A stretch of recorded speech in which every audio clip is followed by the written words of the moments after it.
ಈಗ ಅವರು ವಿರೋಧ ಮಾಡಬೇಕು ಎಲ್ಲದಕ್ಕೂ ಅಂತಲೇ ಇದ್ದಾರೆ ಅಂದಮೇಲೆ ವಿರೋಧ ಮಾಡ್ತಾರೆ. ಏನು ಈಗ ಅಮಿತ್ ಶಾ ಜೈಲಿಗೆ ಹೋಗಿ ಬಂದಿಲ್ವಾ? ಗಡೀಪಾರಾಗಿದ್ದು ಅಮಿತ್ ಶಾ ಅಂಥವ್ರನ್ನ ನೀವು ದೇಶದ ಗೃಹ ಮಂತ್ರಿಗಳು ಮಾಡ್ಕೊಂಡಿದ್ದೀರಿ. ನಾಚಿಕೆ ಆಗಬಾರ್ದಲ್ಲ ಇವ್ರಿಗೆ? ನಾಚಿಕೆ ಆಗಬಾರ್ದು ಸ್ವಲ್ಪನಾದ್ರೂ?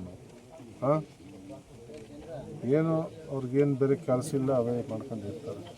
ರಾಜೀನಾಮೆ ಕೊಡೋ ಪ್ರಶ್ನೆನೇ ಇಲ್ಲ. ಈಗ ಕೋರ್ಟಲ್ಲಿ ಅವ್ರಿಗೆ ಸ್ಟೇ ಕೊಟ್ಟಿದ್ದಾರೆ, ಬೇಲ್ ಕೊಟ್ಟಿದ್ದಾರೆ, ಎಲ್ಲವೂ ಕೊಟ್ಟಿದ್ದಾರೆ. ಅವರಿಂದ ಯಾವುದೇ ಅದು ಆಗಲಿಲ್ಲ. ಹಾಗಾಗಿ ರಾಜೀನಾಮೆ ಕೊಡುವಂಥ ಪ್ರಶ್ನೆ ಇಲ್ಲ. ನಾವು ರೈತರ ಪರವಾಗಿ ಇರ್ತೀವಿ. ಸರ್ಕಾರದ ವಿರುದ್ಧ ಮಾಡಿದ್ರೆ ರೈತರ ಪರವಾಗಂತೂ ನಾವು ಇರ್ತೀವಿ. ನಮ್ಮ ನೀರನ್ನ ನಮಗೆ ಬಳಸ್ಕೊಳ್ಳೋಕ್ಕೆ ನಾವು ಫಸ್ಟ್ ಫ್ರೀ ಆಗ್ತೀವಿ. ಬೇರೆ ಹೆಚ್ಚಾಗಿ ಬಂದಾಗ ನೋಡೋಣ.